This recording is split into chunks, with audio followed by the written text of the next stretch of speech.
Assalamualaikum warahmatullahi wabarakatuh.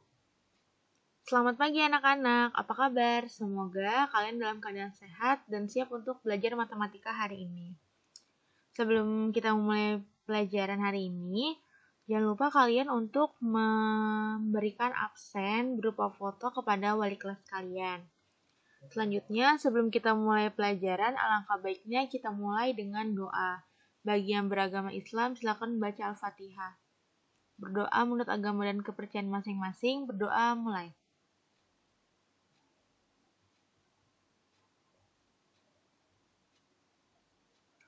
Selesai.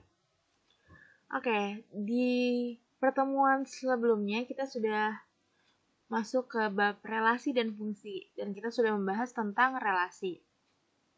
Pada pertemuan kali ini kita akan masuk ke fungsi. Kompetensi dasarnya masih sama, yaitu mendeskripsikan, menyatakan, dan membedakan antara relasi dan fungsi linier dengan menggunakan berbagai representasi, yaitu berbentuk kata-kata, tabel, dan grafik. Lalu menyelesaikan masalah yang berkaitan dengan relasi dan fungsi dengan menggunakan berbagai representasi tersebut. Nah, setelah melakukan pembelajaran ini, diharapkan siswa mampu mendeskripsikan dan menyatakan fungsi dengan menggunakan berbagai representasi. Lalu diharapkan siswa mampu menyelesaikan masalah yang berkaitan dengan fungsi dengan menggunakan berbagai representasi tersebut. Oke, pada pertemuan kali ini kita akan membahas mengenai definisi fungsi, ciri-ciri fungsi, banyak fungsi dari dua himpunan, daerah asal, daerah kawan, dan daerah hasil suatu fungsi, serta korespondensi satu-satu. Sudah siap belajar? Oke, kita lanjut ya. Nah, pertama kita harus tahu dulu nih, definisi dari fungsi itu apa? Fungsi merupakan suatu relasi khusus yang memasangkan setiap anggota himpunan A atau domain dengan tepat pada satu anggota himpunan B atau kodomain. Nah, fungsi itu sendiri memiliki ciri-ciri jika relasi himpunan A ke himpunan B yang dilambangkan dengan R(2A) garis panah B merupakan fungsi itu kalau memiliki ciri-ciri. Yang pertama, semua anggota A memiliki pasangan di B. Lalu, kurva pemasangan dari A ke B itu tidak ada yang bercabang. Artinya, semua anggota A itu dipasangkan dengan tepat satu anggota di B. Seperti apa? Kira-kira penerapannya kita akan pelajari di slide-slide selanjutnya. Oke, next. Nah, untuk membedakan fungsi dan bukan fungsi, kalian bisa perhatikan gambar di sini. Ini merupakan contoh-contoh dari fungsi. Kenapa kita bilang fungsi? Karena setiap anggota A mempunyai pasangan di B. Coba kita cek. Ini anggota A, ada A, B, C. Lalu anggota B adalah X, Y, ada X, Y, Z. Di sini dikatakan setiap anggota A mempunyai pasangan di B. Betul nggak? Coba kalian perhatikan. Betul ya? Semua anggota A ini punya pasangan di B. Lalu, setiap anggota A dipasangkan dengan tepat satu anggota B. Coba kita lihat. A dipasangkan dengan X, B dipasangkan dengan Y, C dipasangkan dengan Z. Berarti betul ya, dipasangkan tepat satu anggota. Lalu,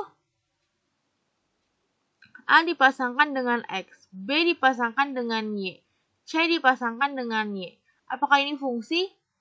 Iya, karena yang terpenting bukan dari domain yang bercabang. Kalau ini kan berarti dari kodomainnya memiliki cabang.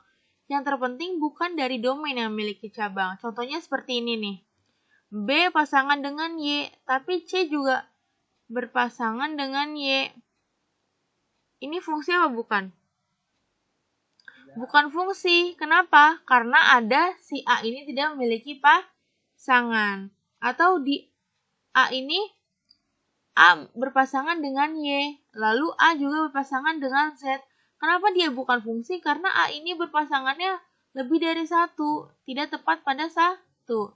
Sehingga sesuai dengan di sini, bukan fungsi itu kenapa disebut bukan fungsi? Karena ada anggota A di sini yang tidak mempunyai pasangan di B. Ya kan ada nih, dia nggak punya pasangan. Lalu anggota A juga ada yang mempunyai lebih dari satu pasangan di B. Seperti ini. A berpasangan dengan X dan A juga berpasangan dengan Z. Maka dia bukan fungsi. Jadi ingat, pokoknya kalau fungsi itu semua anggota domainnya memiliki pasangan di kodomain.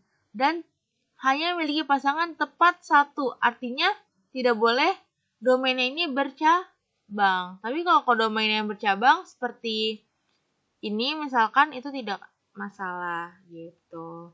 Sampai sini paham ya? Kita lanjut. Nah, yang ketiga ini adalah banyak fungsi dari dua himpunan. Jadi kita bisa menghitung kemungkinan jumlah fungsi dari dua himpunan. Rumusnya apa? Nah, kalau kita mau menghitung banyak fungsi dari himpunan A ke himpunan B, maka NB pangkat NA. Atau banyaknya anggota B pangkat banyaknya anggota A. Lalu kalau kebalikannya, banyak fungsi dari himpunan B ke himpunan A, maka banyak anggota himpunan A pangkat banyak anggota himpunan B. Biar kalian lebih terbayang, kita bahas saja contohnya yang di bawah. Diketahui himpunan A beranggotakan P, Q, R, dan himpunan B beranggotakan 1, 2, 3, 4, 5, 6. Tentukan banyak pemetaan fungsi yang mungkin dari A ke B dan dari B ke A. Nah, untuk mengetahui banyak fungsi itu, kita harus mencari dulu NA dan NB. NA itu apa, Bu? NA adalah jumlah anggota di himpunan A. Himpunan A anggotanya berapa? Ada 3, ada P, Q, R. Maka NA-nya sama dengan 3. Lalu himpunan B ada berapa anggotanya? Ada 1, 2, 3, 4, 5, dan 6. Maka NB sama dengan 6. Jadi ketika ditanya banyak fungsi dari himpunan A ke B, ya berarti NB pangkat NA atau banyak anggota B pangkat banyak anggota A. Berarti NB berapa? 6. NA berapa? 3. Jadi 6 pangkat 3 atau hasilnya 216. Lalu kalau banyak fungsi dari himpunan B ke himpunan A, berarti jumlah anggota A pangkat jumlah anggota himpunan B. NA berapa? 3. Lalu NB berapa? 6. Berarti 3 pangkat 6 yaitu berapa? 729. Nah, rumusnya ini diingat ya dan jangan sampai ketukar. Kalau diminta dari A ke B, berarti yang di sini B-nya pangkatnya si A. Kalau diminta dari B ke A, berarti yang di bawah ini si A yang pangkatnya adalah si B. Seperti itu. Sampai sini paham ya? Oke, kalau udah paham, kita lanjut. Nah, di sini ada daerah asal, daerah kawan, dan daerah hasil suatu fungsi. Di diagram panah ini, kita bisa mengetahui siapa saja yang disebut domain, kodomain, dan range. Nah, jika suatu relasi dari himpunan A ke B merupakan suatu fungsi, maka akan terdapat domain atau daerah asal, lalu kodomain atau daerah kawan, dan range atau daerah hasil. Nah, coba kita perhatikan gambar di sini. Kira-kira kalian bisa menebak gak? Yang mana domain, yang mana kodomain, dan yang mana range?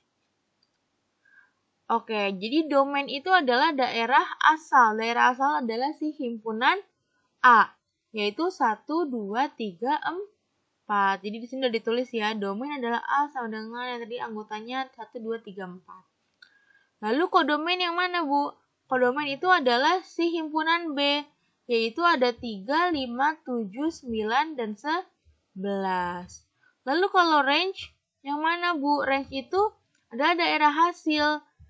Daerah hasilnya itu 3, 5, 7, 9. Kenapa 11 nggak ikut? Karena 11 ini tidak memiliki pasangan. Jadi dia bukan termasuk daerah hasil, tapi dia masuk ke kodomain. Seperti itu. Jadi ini penting sekali, kalian harus bisa membedakan mana domain, mana kodomain, dan mana range. Dan juga kalian juga harus tahu kalau domain itu daerah asal, kodomain itu daerah kawan, dan range adalah daerah hasil. Seperti itu.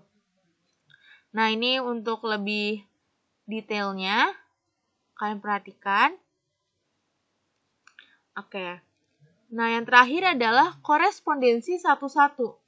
Nah, dalam bentuk diagram panah nantinya relasi himpunan A ke himpunan B itu yang memiliki korespondensi satu-satu itu ciri-cirinya apa, Bu?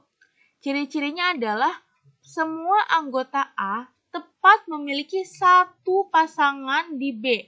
Jadi semuanya anggota A itu memiliki satu pasangan, nggak boleh ada yang dua. Lalu tidak boleh ada yang bercabang. Seperti apa? Nah, lihat di sini. Ini adalah fungsi. Ini semua termasuk fungsi, betul, karena setiap anggota A-nya itu punya pasangan di B. Dan tidak ada yang bercabang, A-nya tidak ada yang bercabang, kan? Tapi korespondensi satu-satu seperti apa, Bu?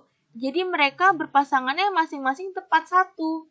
Jadi ini A ke X, B ke Y, C ke Z, lalu A ke X. Jadi nggak ada yang A ke X dan A ke Y. Jadi korespondensi satu-satu itu benar-benar setiap anggota A dipasangkan dengan tepat satu anggota B. Dan setiap anggota B dipasangkan dengan tepat satu anggota A. Kalau ini kan dia B berpasangan dengan Z, lalu C berpasangan dengan Z, tapi mereka juga masih termasuk fungsi, karena fungsi itu yang terpenting A-nya itu memiliki pasangan dan tidak bercabang. Nah, kalau ini dia B ke Z, C ke Z itu termasuk fungsi, tapi bukan korespondensi satu-satu. Kalau korespondensi satu-satu itu benar-benar mereka A ke B memiliki satu pasangan dan B ke A itu juga memiliki satu pasangan. Seperti di contoh-contoh ini. Gitu. Sampai sini paham ya? Oke.